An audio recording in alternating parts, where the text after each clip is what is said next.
I'm Jay Fant. I'm a conservative Republican running for the West Side seat in the Florida legislature. That's District 15. I am pro-business. I am pro-military. I am pro-constitution. I am pro-life. I am pro-gun. I am pro-family. The things that make me believe the things I believe really stem from my background in business. At age 14, I started working in the retail banking business and spent my whole career doing that. As a young man, I thought about being a lawyer, but tried law school. That's for other folks. I'm just business, and I learned that in law school and went back to work after finishing up there. But in our family business, commercial banking business, we help people start their businesses and put people in their homes. Had a tremendous impact on me and made me a conservative to see the economic advancement one individual can do in their own community. Another thing that's influenced my political positions is watching politics in the last few years.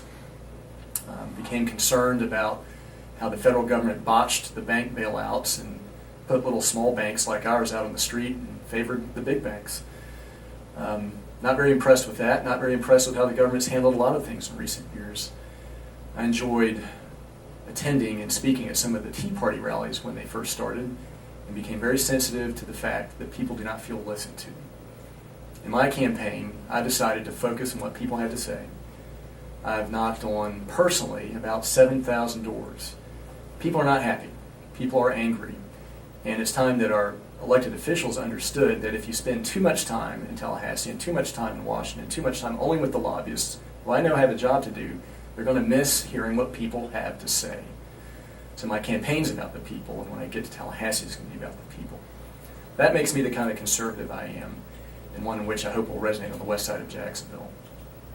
Thank you. Do you favor or oppose implementing the Convention of States Amendment, and why? I do favor a Fifth Amendment convention for the states. I'm concerned that the federal government has gotten so used to its method of overreaching into our lives that there's no counterbalance anymore. The states have lost their leverage. The federal government is involved in everything we do. And I don't know why the states over time have not made that a habit to prove that we as the states can come together, convene, and even just for the sake of convening, prove to the federal government that we can make decisions that affect this country that the federal government by law cannot change. So I'd like to see a re-energizing of that dialogue in Tallahassee and the other states and have a good counterbalance to what the federal government does with us. Do you support or oppose providing non-life-threatening aid to illegal immigrants funded by taxes and fees imposed on Floridians? The notion of illegal immigrants receiving taxpayer assistance does trouble me. I think it does incent illegal behavior. There are legal ways to enter the United States. If you do not enter the United States legally, then you need to go home and learn how that process works. So I would be one of those folks who does not favor using public funds to assist illegal immigration, which I think would just encourage more illegal immigration. The right to life issue is being fought in state legislatures across the country.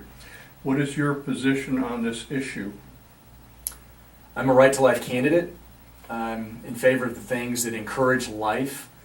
I know the use of sonograms in Florida and other states have reduced the amount of abortions that have been performed in our states. I think that's a great step, but I think we can do more. So when in Tallahassee, I will look for opportunities to create more life-friendly legislation. Where do you stand on Common Core curriculum and the issue of data mining over 400 data points on our children and the loss of privacy on this data? I'm 100% against Common Core. The notion that the federal government has to be involved in how we educate our children in Florida is something that bothers me quite a bit. When I announced my campaign, it was one of the first things that was a headline out of my campaign was that I'm a Common Core foe. I'm also against dressing down Common Core to make it look like a state program when it's really not.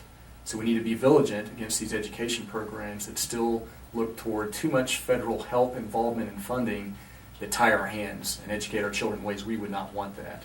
And the use of that information to do who knows what from a federal level with information gained on the students seems to be a violation of our own privacy, and I would be against that. There are numerous records and reports of American history rewritten in Florida textbooks. Have you reviewed these examples, and what will you do to ensure the accuracy of historical text? The sanitizing of our textbooks for political correctness purposes is rampant in this country, and I'm sure it happens in Florida. I have 4 children, 3 of which are homeschooled, and we pick our own textbooks very carefully. But I know we have to look out after all the other children in Florida too. American history tells us who we are, what's important about being American, why America is an exceptional country. You take these things out of the textbooks, the children won't understand what's valuable about being here in this country. We've got to get back to our basics, got to get back to basic American history throughout all our textbooks, and I think the legislature needs to look into that. Thank you. Do you have any closing remarks? I would simply close by saying that in this country we have some severe obstacles to fixing long-term problems. Obamacare, federal intervention, how the hospitals are run, the growth of the bureaucracy is going to change the face of this country for generations if we don't do something about it. Now, I know I'm running for a state house seat, but I believe that every seat at every level, from school board to Congress to the president, must have a component that each candidate must understand that the America we know is at risk if we don't incorporate that mindset into every decision we make. So I think people like us need to be involved in politics. We can't just leave it to the institutional people. People like us need to be involved at every level. And that's one of the reasons I'm running. And I hope others will be encouraged to do the same.